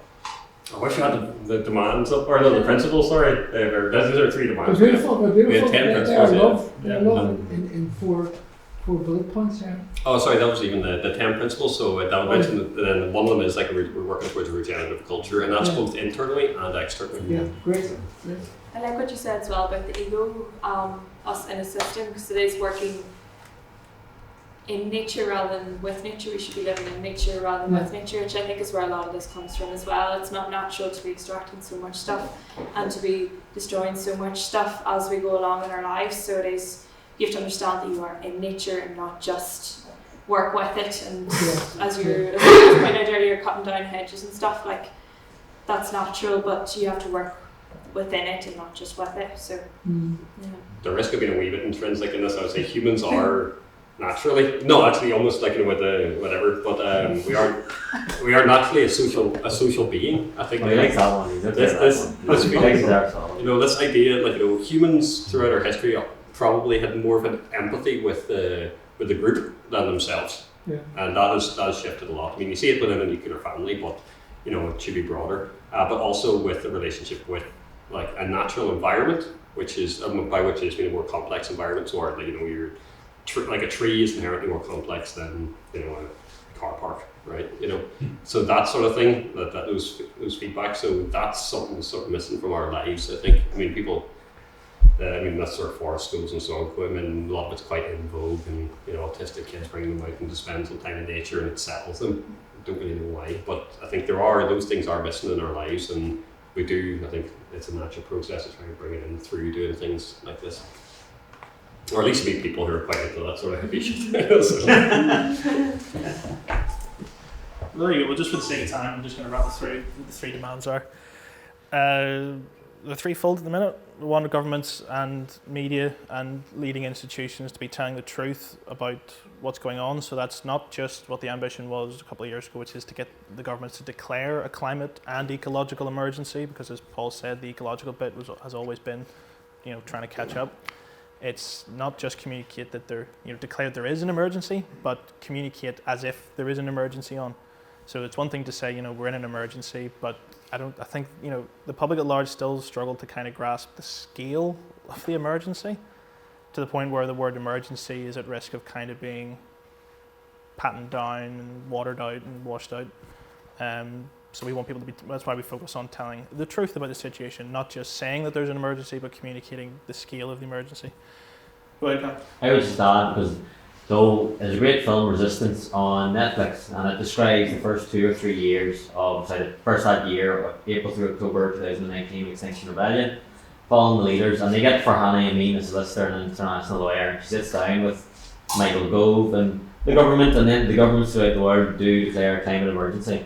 But now I'm just wondering, the word crisis has lost its meaning completely, because the climate crisis sits beside the cost of living crisis, which both fundamentally important. But truth be told, one is existential completely, and the other one is prices have increased, so everybody's poor at this moment in time. Yeah. So when I see Tell the Truth, I always think what they were doing, communicating the blitz to people in London. Like, there were signs everywhere. There was keep calm and carry on. Like, it was planned economy, and it was, for example, in Northern Ireland, I always go to the example of the education and library orders, because it's to do with my work, and this is just legislation that came from England, because there was no obvious assembly here, that just governs how schools are meant to be managed in Northern Ireland, and it's sparing enough, but there are references to what should and has to be taught. I've said this before, in schools, and one of them is the Holy Scriptures, controlled schools and state Protestant schools, because they were transferred by the old churches. There is references, you have to make reference to the Holy Scriptures for whatever period of time of day, and you have to do it in a certain way. There should be something in the orders that says you are obliged to, some would say it's propaganda, but if it's ultimate truth and it's for people's well-being, it should be put into schools, it should be put to the side of trains, it should be plastered everywhere as if it was 1941 and you were somebody who didn't know if you were at war with Hitler. It should be evident from looking around a bus. That's how I was thinking in terms of Tell the Truth, sorry. Yeah. That's how it's moved on. It's got a big red bus. We almost had it on one stage, but we kicked them off. But you make a perfect analogy when you're relating it to, how do people act during wartime? Well, during wartime, people do expect their governments to act as if there's a war on. Or during the pandemic. Or during the pandemic. Think how, you couldn't. It was everywhere. It was, it was there was so little partying, like, as far as like the lockdowns. Yeah. Like, that's the thing. If they had a lockdown a week earlier, they would have taken a month off the end, like, but they got there eventually. Like. Yeah. But just in terms of the communication to the public, as I'm saying, as well, that was, just shows what can be done if in an emergency. You just think, as you say, the word becomes so watered down. We do live in a difficult time, I think, with the way the media has become accustomed to, it was, since 2014, effectively, it's been wall-to-wall Brexit, and then, after still wall-to-wall Brexit, and then, the pandemic, and then Ukraine, and, it's just, and then Ukraine's gone, so back, cost of living crisis, and I think there's just lacks that nuance or linked up approach. Emergency fatigue. Yeah, Yeah. like you're always panicked, like that's the thing. And I think that's also one of the things with our regeneration of well-being is to come back and center yourself, because that's not you don't get that from the BBC News. Like, you know, even that just that was first that the introductory thing puts you on edge. Like that's sort of that sets the tone as opposed to just sit down, relax. You're well fed. Are you in a comfortable place? Then things could be a lot worse. Now, bad things are happening elsewhere. So. Now, it does also get to this point of, we're anxious because this emergency isn't being acted on yet, but whenever society is organising and the emergency is there, people find it a lot easier, I think, to comprehend this problem. People can find it a lot easier to get on board with once the change starts happening, which is why the third demand is, this act now. We'll know you were telling the truth by whether or not you act now to get greenhouse gases to net zero as soon as possible, starting from now, and halting biodiversity loss from now. Because I tend to think once the public actually see it happening, it's a lot easier to kind of condition with it, because we're used to being conditioned once any sort of crisis pops up. So once the governments are actually doing the stuff that they're meant to be doing, I think the public as a whole can kind of cope with it slightly easier. Not that I'm saying that there aren't going to be major questions about equity, about injustice and this sort of stuff, and that's where the third demand comes in. We say that the government's been a bit problematic so far with all the vested interests that have them captured. So we want some citizens' assemblies to be set up, polling the population, a random sample of population, accounting for whatever demographic line you want, and actually present these people with all of the science that we've given them, all of the options that are out there for how to change things, and let that assembly be the voice for what is a legitimate way of handling this or not just leave it up to the people in the back room behind the assemblies or behind the parliaments. Would the assembly take place in Northern Ireland, Ireland, or London? Which assembly would we be? So it's a citizens' assembly, so it's almost like a jury. So No, I don't want to say yeah. assembly. I'm just in which jurisdiction would we be pushing for that here? For ourselves, I suppose, well, they did have one in the Republic of Ireland. Yeah. Back in 2017, I think. And they were saying net zero by 2030 was their recommendation. I think the mantra of England and Wales is regional, but sub-national and an aggregate of them all. I think they don't know what the outcomes would be, and the idea is to bring it to Parliament. And in some way, what I've heard, you hear people say, a system where it can't be ignored in the sense that it's not the House of Lords. If legislation is enacted afterwards and whoever made up the Citizens' Assembly at the time, they can veto it in a sense. That's just this is obviously political theory, but sub-regional or sub-national. So there would be one in Northern Ireland. There would be. If they could get yes. Yeah. I think Camden County Council had one, like had a Citizens' Assembly on the climate emergency, so it can be on almost any level. Yeah, well, I mean, there's infrastructure in North. I mean, there's been one here on. There's meant to be a civic forum with the Good Friday Agreement. The health. That's true too. There's been one here on the social care system, and there's funding for it. So it would be useful maybe to target the organisation that's working on that mechanism for the North. Yeah. We did speak to them a few years ago, but Yeah. Isn't there there's an English NGO that got money to run the assemblies here? What do you call it? But there's infrastructure here actually to run it. And they've talked about climate assemblies. That money mentions that involved. Yeah, exactly. Are you talking about you? Just someone there. Ron Email. They have that New Democracy. Yeah. But that's where it can be much more localised. So even like how say Tyrone, my home county, would respond will be different. We've got one from what Belfast be doing. But in some ways they have also got a number there. Like the politicians have worked out how to manage the system. So they did have a People's Assembly. I think it was maybe 2 years ago, somewhat off the back of XR demands, but they really did. They managed to it's who asked the questions that they answered. So it did turn out to being like, what personal change can we implement? And I was totally toothless. And in the end, they just managed to sweep under the carpets. Look, we did the thing. You leave us alone now. So.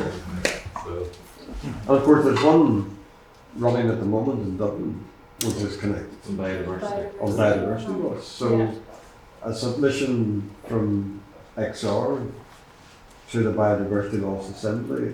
There's two actually. There's the main one, which will report to government, and there's a youth assembly being convened as well, and that may be very receptive, I would have thought, to your programme.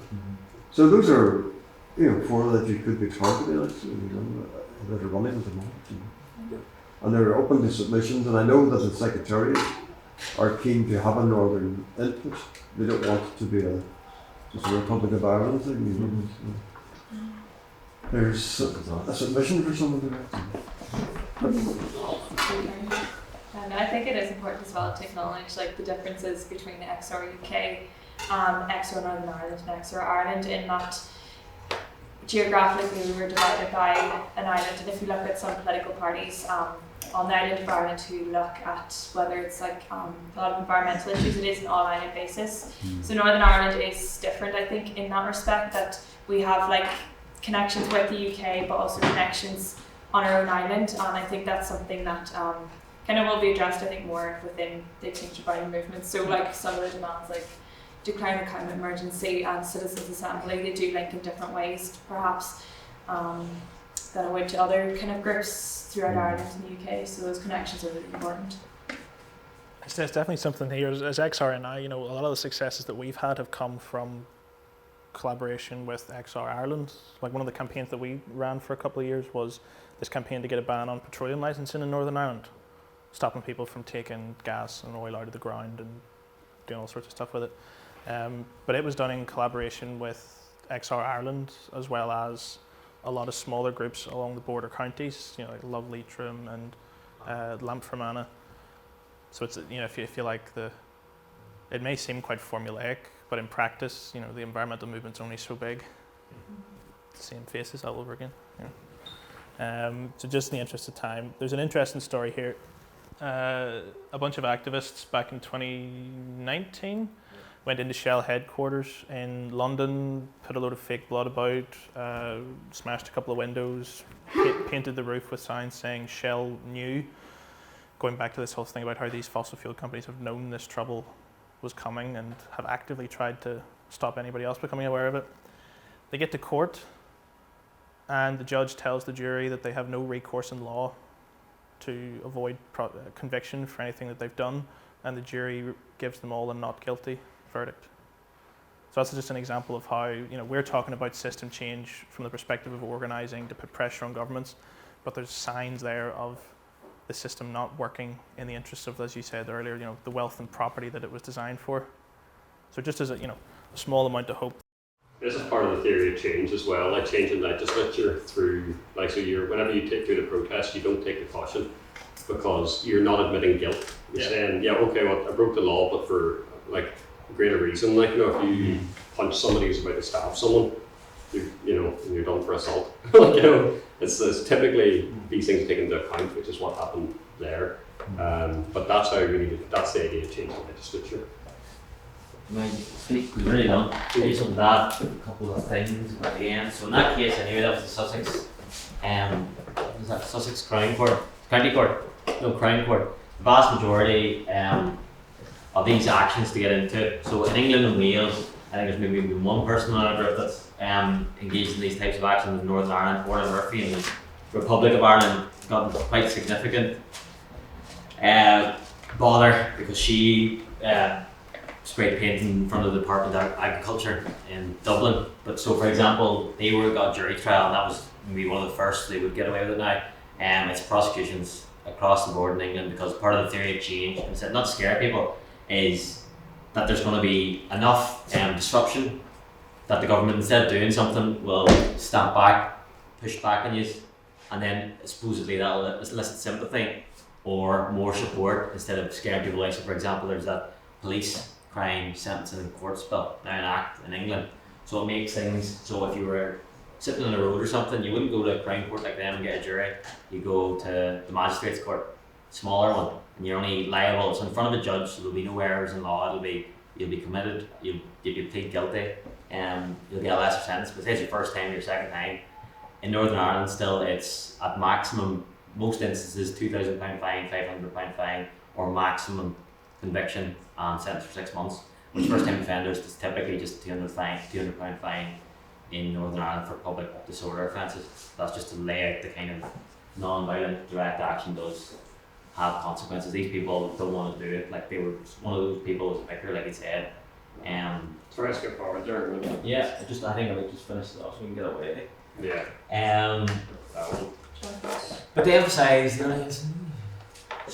but in essence, the majority of people in England and Wales support Extinction Rebellion, or sympathetic to the cause. Like, again and again, no matter what you'll hear from GB News, the majority of the people out there actually are aware this is a problem. They mightn't go out now, but as I said to a woman when I was at the NI Science Festival in Derry, I'll see you out in the street in 5 years' time. It might not be now, in 10, 15 years' time. It might be too late, but we can only get bigger. This is after 2019, the pandemic disrupted everything. But we're not going away.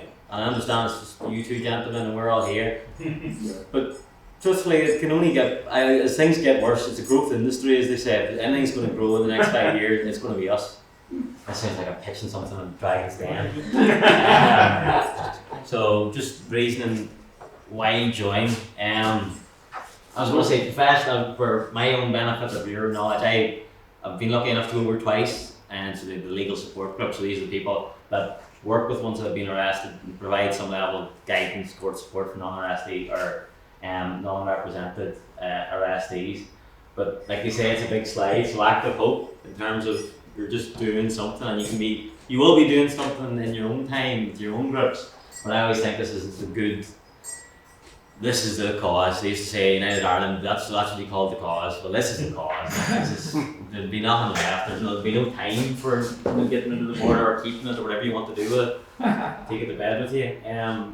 It is the right thing to do. I couldn't sit and tell people that this is not just your garden variety. It is a bit, but it's not your garden variety environmental organisation in the sense that, like, there's consequences.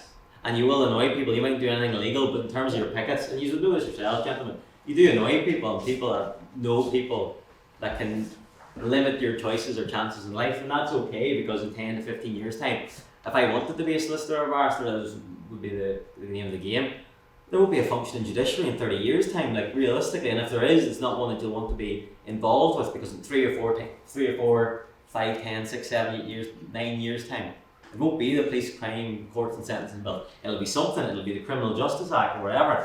But it'll further criminalise peaceful protest. Protest that doesn't harm anybody. Nobody's been injured by any of these actions committed by the larger English organisation or any of the organisations in any country.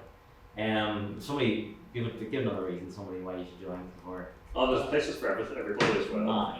Yeah. You don't have to be the ones on the street. Every one person you see arrested, there's 10 people behind them who are often there. People running media, people who are making sure they've got sun lotion on them so they get burned.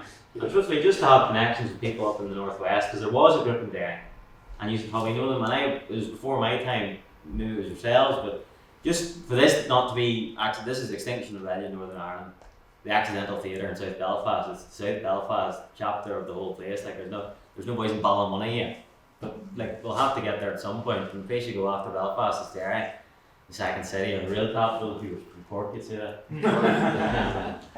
And also, it's not about you don't always have to be organising. Like, I mean, the way it was done in London, where they had thousands of people on the street, or tens of thousands, they weren't tens of thousands of organisers.